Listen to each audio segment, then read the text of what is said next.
అయిపోతాయి. దీనిని నమ్ముకొని జీవిస్తాంటాం మనం.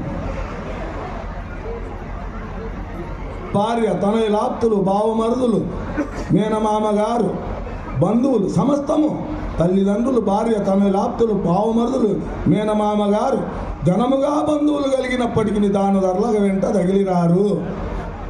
యముని దూతలు ప్రాణం అపహరించుకుపోవా మమతతో పోరాడి మాన్పలేరు.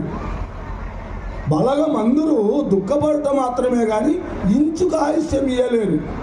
చుట్టముల మీద భ్రమదీసి చోరకెక్కి సంతతము నిన్ను నమ్ముట సార్థకంబు భూషణ వికాస శ్రీధర్మ పురనివాస అంటాడు.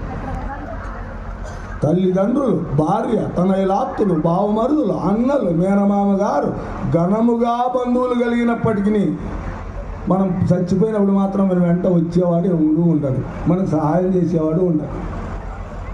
దాని ధరలకు వెంట తగిలిరారు. యముని దూతలు ప్రాణం అపహరించుకుపోవా రెడీగా అప్పుడు యమదూతలు వచ్చి చూస్తూ అంటారు. వాళ్ళ దాటి నుంచి ఇసుమంతా కూడా మనకు సహాయం చేసేవాడు ఎవడు ఉండరు. యముని దూతలు ప్రాణం అపహరించుకుపోవా మమతతో పోరాడి అందరూ దుఃఖపడటం మాత్రమే కానీ ఏడుస్తారు. ఆ పని ఒకటి చేస్తారు. తిట్టండి గట్టిగా మనకి చేసే పని ఏమంటే, అయ్యో అంత సంపాదించినాడు, మనం ఇంత సంపాదించిన దానికి ఏడుస్తారేమో. అది కూడా ప్రేమ, కొంచెమైన మమకారం ఉంటే వాళ్ళు, లేకపోతే ఏడ్చే వాళ్ళు కూడా ఉండరు.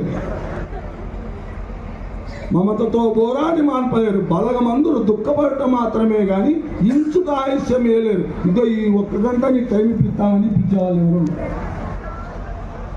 చుట్టముల మీద భ్రమదీసి చోరకెక్కి నైనా ఆ చుట్టాల భ్రమదీసి ఇవన్నీ శాశ్వతం కాదని భగవంతుని పట్టుకో.